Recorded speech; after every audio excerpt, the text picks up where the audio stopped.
A few weeks ago, Jack Trainor mentioned that he was delighted the way the team was coming together. Well, Jack was responsible for a masterclass here at Club and Angle on Saturday night, chalking up 3 winners, going down by a nose in another. I caught up with Jack to discuss some of his big guns and how they're progressing.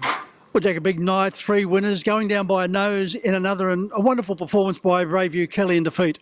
Yeah, it was a really good night, Mick. Obviously, we come with 9 runners, all thinking that they're all going well in themselves, and with the right side of runs, they'd be thereabouts. And yeah, not one of them went a bad race. I was really happy with how they all went, and picked up a few and just missed on one.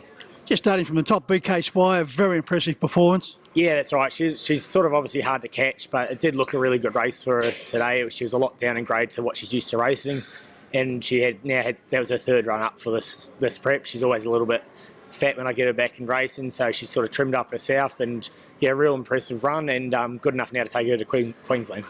Braveview Kelly, she's had no luck in 2 runs back, gallant in defeat. Yeah, it was just a little bit of a victim of circumstance tonight. Me and Cam had decided that we were just going to drive her with a sit and just let her run home, probably knowing that if the front markers were away, she might not have been able to win, but it did look early like there was going to be a running line for a split second there, and then right when Cam sort of done his thing and got to in front of a couple of them, they all dropped Indian file, so that's just racing.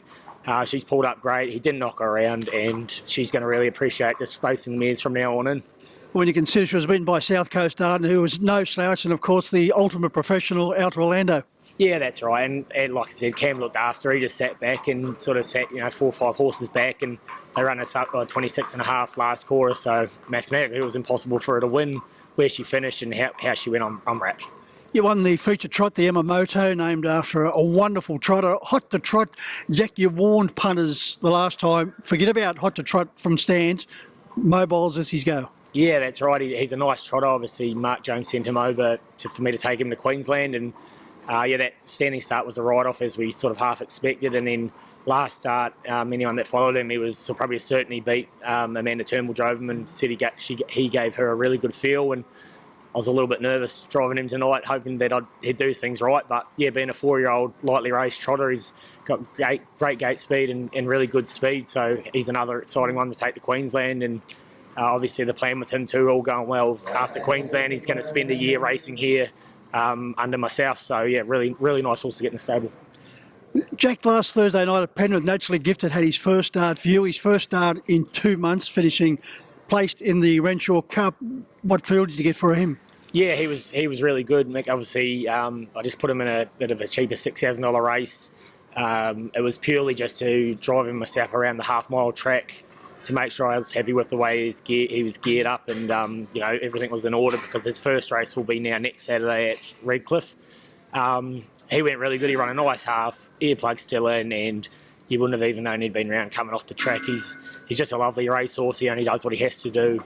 And although he probably didn't look like a superstar against at least a field on Thursday night, I think when he goes against the better horses and they go at genuine speed, he'll still be able to produce that sort of finish. So, I'm really looking forward to getting him up to Queensland too. And the Eureka interest in him, Jack, is it starting to build? I haven't heard any more. I think I'm going to have to do a bit more than winning up the 60 race at Penrith with him to gain a spot. But at the end of the day, it's a big decision for the slot holders. So hopefully, we sort of force their hand in Queensland and they can't resist, but having him in after some of these bigger races coming up. Mahomes has now had 2 starts for you, Jack. He was unplaced last time out, but he was getting the line nicely once again. Yeah, he was. He went really good. It was a really slow run, free for all. Blake drove him for me, and he just got a little bit keen in the middle stages. It was, for a free for all class race, it was just a walk, and over the 2,300 metres, it just gave him enough time to work himself up and get a bit keen. But he still did hit the line really well, and he'll race next Saturday here in a $30,000 mobile mile. So really happy with these coming along too. And of course, he's another horse that is more than useful as far as being a Eureka runner. Yeah, that's right. He's he's done a great job. He's got a Group 1 to his name, and he's a high-speed horse. So the best thing about last week was that he was able to finish off over 2,300. He's always sort of been maybe known to be better suited to the shorter trip, but obviously now a few spells and it's strengthened up a bit. He just proved on Saturday that even over racing a little bit in the middle, he's still able to get home. So that was promising too. I think everyone concerned with the Eureka would have been in awe of the performance of Leap to Fame at Redcliffe on Friday night. Yeah, he's just an outright champion. It was, I thought when he pulled him out, he looked like he was a little bit flat, and it's just like he hit a button down the back straight. He's he's a great horse, and you just can't be nothing but appreciate being able to watch him race. And I don't really want to have to race him, but I think he's going to be a horse that's going to be talked about for years. Jack, you've mentioned a couple of times you're heading to Queensland. When will that be taking place? Going up first thing on Monday morning, so can't wait. I'm sort of counting down the days. Yeah, it's getting a little bit more chilly each week here at Club Menangle. How many horses will you be taking, Jack? I'm going to take up 8 of my own and 7 of my own. Mark Jones's trotter, and also my friend from New Zealand, Craig Ferguson's brought his trotter Smoke and Bander over. So there'll be 9 horses there in total, and 2 of us. So should be enough time to keep us out of trouble. Jack, it's going to be an exciting carnival. Warmer weather. Good luck. Thanks, Mick. We're going to need it.